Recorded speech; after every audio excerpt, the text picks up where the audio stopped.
Pemirsa, terima kasih Anda masih bersama kami dalam Ada Apa Berita, masih seputar rencana kenaikan pemerintah terhadap harga BBM.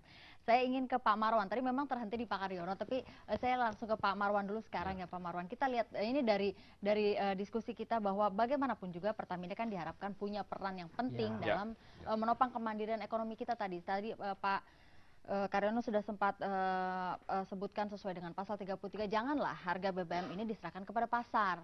Biar pemerintah saja menetapkan, jangan mandirilah kita secara ekonomi di BBM ini, jangan kalau harga di luar negeri naik dan kemudian kita serta-merta harus naik begitu. Nah, yang sekarang isu yang menarik adalah diam-diam katanya Menteri SDM sekarang sudah melakukan Menteri BUMN sudah melakukan fit and proper test terhadap calon-calon yang akan duduk sebagai pimpinan atau pemimpin di Pertamina, baik itu komisaris maupun direksi.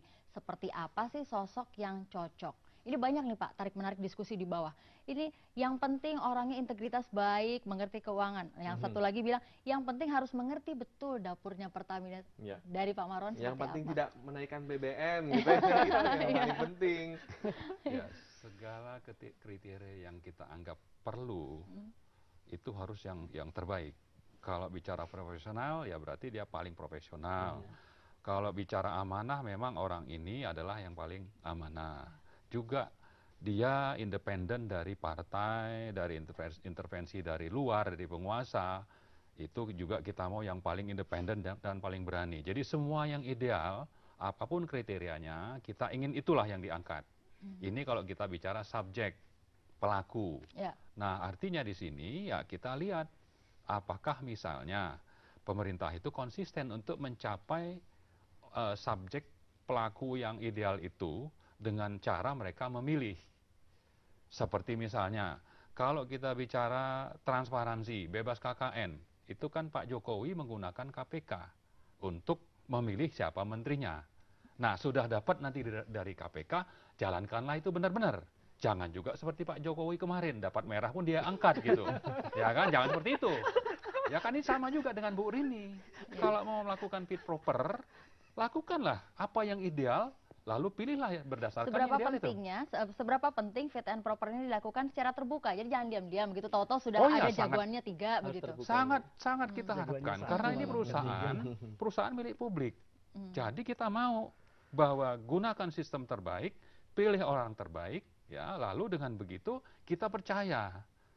Termasuk juga gunakan lembaga lain, PPATK dan KPK. Ini syarat nih. Kita minta 2 ini harus digugakan untuk memilih.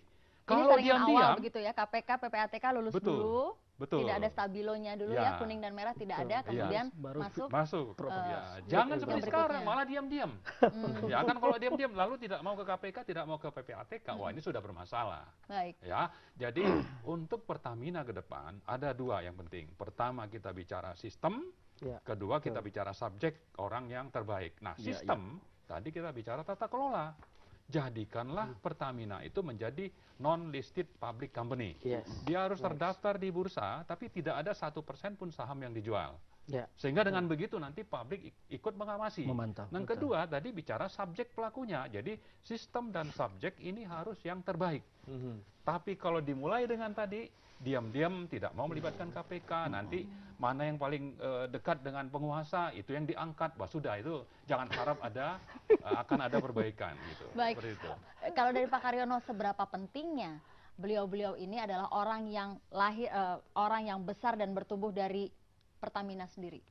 Saya mendapat dengan Pak Marwan Batubara tadi ya. Jadi kalau dari proses awalnya saja sudah tidak transparan, dilakukan secara diam-diam, padahal ini Pertamina itu adalah perusahaan yang sangat strategis, karena dia mengolah energi di situ, minyak dan gas, yang menguasai hajat hidup orang banyak tadi. Tentu mesti harus selain terbuka untuk mendapatkan pemimpin yang bersih pertama ya, kemudian ya berintegritas, dia jujur, dan yang penting lagi dia harus berani. Berani untuk memperbaiki sistem yang ada di dalam Pertamina sendiri, ya, yang selama ini dinilai oleh sebagian publik bermasalah. Berani memperbaiki sistem berarti dinilai orang yang tahu persis sistem di dalam Pertamina begitu? Iya, dia harus mengetahui. Ya. Dia harus menguasai juga soal kapasitas ya. Dia juga harus menguasai masalah energi dari sektor hulu sampai hilir. Ya, dia juga harus mengetahui permasalahan-permasalahan yang ada di dalam Pertamina itu sendiri. Nah, saya sudah baca di beberapa media, sudah muncul beberapa nama, Iya. ada 6 nama yang Iya. mengikuti fit and proper, tetapi nama-nama itu setahu saya belum juga diserahkan kepada KPK ya, dan PPATK. Ada Rinaldi Firmansyah misalnya ya, satu itu mantan direktur Telkom yang diberhentikan ya oleh Pak Dahlan Iskan kalau tidak salah ya. Itu konon menjadi calon terkuat gitu ya. Kemudian ada direktur Bank Mandiri sekarang ya, itu ada Pak Budi Sadikin ya, kemudian ada Pak Sunarso, salah satu direksi Bank Mandiri, kemudian ada Dirut, siapa namanya? Zulkifli Jaini, mantan Dirut Mandiri. Mandiri lagi Yang lagu keras. punya label Mandiri aja ada 3 ini. Saya nggak tahu ini titipan siapa gitu ya. Mandiri gitu ya. Ada Kemudian Fahmi Mukhtar. siapa lagi Bang? Fahmi Mukhtar. Fahmi Mukhtar. Itu Mantan kan Dirut PLN. mantan Dirut PLN ya. Kemudian ada Dwi Sucipto, ada beliau ini Dirut Semen. Semen Indonesia. Nah, kalau kita lihat dari backgroundnya, ini kan tidak memiliki background Bisnis. energi ya, Ya. bisnis energi gitu.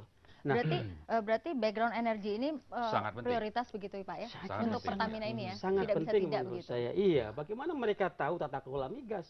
Bagaimana dia nanti bisa melakukan perubahan kalau tidak mengetahui seluk-beluk sektor energi dari hulu sampai hilir. Ya, mungkin sedikit tadi soal sistem. Sistem itu bukan cuma di Pertaminanya, Ya. dibereskan sistem oleh besar. manajemennya, oleh direksi, bukan. Tapi Bukan. kita mau Dari dari kementerian. Undang-Undang Migas yang sekarang sedang dibahas, Ya. atau sudah 5 tahun yang lalu, Ya. tidak Mangkrak. jadi-jadi. Heeh. Undang-undangnya hanya sekedar RUU nih, supaya di situ sudah diatur di undang-undang. Lalu turun ke undang-undang BUMN yang terkait dengan Pertamina misalnya. Ini juga harus mengarah ke tadi soal non-listed public company. Kemudian di bawah itu apa? Ada Permen, ada PP. Jadi secara sistem termasuk nanti di perusahaan itu sendiri. Secara sistem kita bicara 2 undang-undang mungkin, ada PP, ada Permen, ada misalnya anggaran dasar, anggaran rumah tangga perusahaan.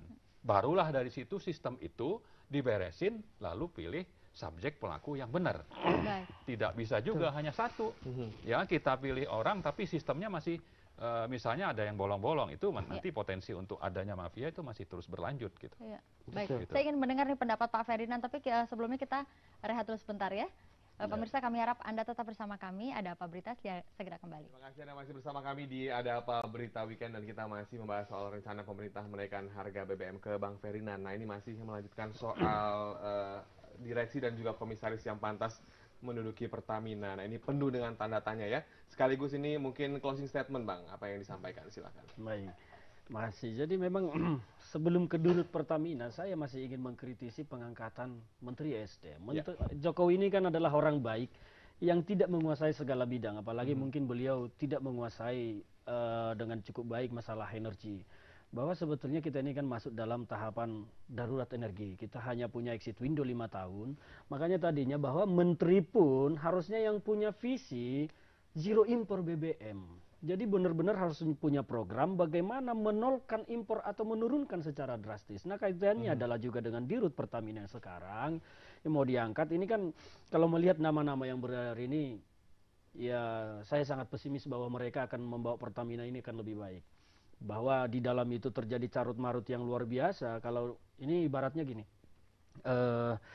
penyakit di dalam itu sebetulnya adalah penyakit tipes, tapi dikirimnya mungkin dokter saraf atau dokter otak ini akan salah penanganan, tidak tepat. Jadi sebaiknya pemerintah dalam hal ini mungkin Bu Rini Suhandi selaku Menteri BUMN yang sekarang sudah mencoba melakukan fit and proper test kepada calon direksi maupun komisaris Pertamina melalui PT DDI itu yang juga adalah yang kabarnya punya Ongki Sumarno yang juga saudaranya Bu Rini, ya ini kan aneh buat kita. Apalagi kesannya ini kan tertutup. Tolonglah bangsa ini jangan dimonopoli oleh satu pihak saja. Bangsa ini milik kita bersama.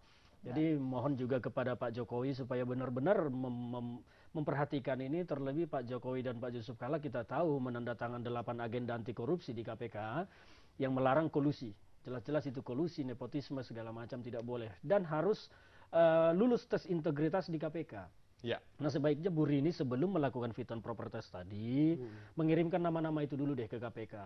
Apakah nama-nama ini bersih dari masalah hukum? Nah kalau bersih silakan di fit and proper test. Lihat visinya seperti apa memperbaiki Pertamina. Lihat programnya ke depan apakah akan membawa bangsa kita ini bisa mandiri di energinya.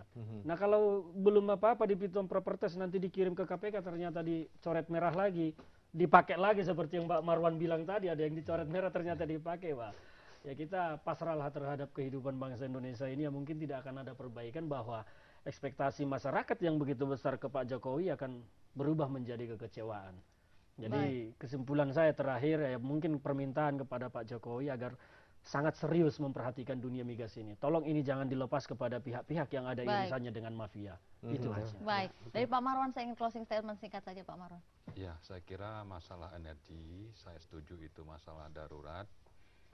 Hilangkanlah itu yang namanya mafia, jalankan apa yang dulu menjadi janji kampanye.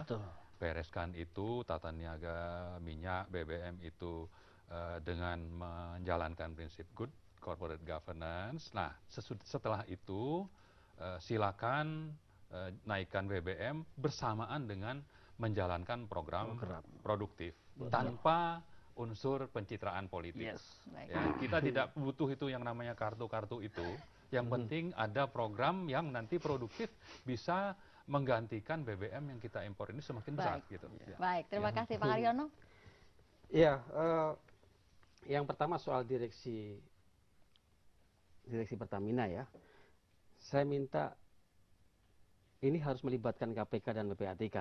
Karena ini kan seperti yang sampaikan Bung Ferdinand tadi, Pak Jokowi JK itu sudah menandatangani fakta integritas 8 agenda anti korupsi dengan KPK, gitu ya. Sehingga termasuk dalam pemilihan jajaran direksi dan komisaris di BUMN itu kan pejabat publik, gitu ya. Maka itu seharusnya melibatkan KPK dan PPATK. Sehingga menghasilkan pemimpin yang betul-betul bersih, gitu ya. Sehingga kalau sudah bersih tentu dia punya keberanian juga untuk kalau di sektor energi ya dia untuk bersih-bersih gitu. Saya kira itu hanya yang bersih yang akan punya beranian untuk bersih-bersih. Saya kira itu. Baik, untuk kalian lain sudah selesai nih ya. Sudah selesai. Baik, mudah-mudahan banyak yang dengar nih, termasuk juga yang pucuk-pucuk pimpinan kita di atas begitu ya. Bapak-bapak terima kasih untuk dialognya. Selamat menikmati sisa hari Minggu. Lain kali kita ketemu lagi. Terima kasih bincang-bincangnya. Selamat malam. Sama-sama, Pak. Ya, pemirsa, Anda jangan kemana-mana karena kami masih memiliki informasi lainnya tetap di Ada Apa Berita Weekend.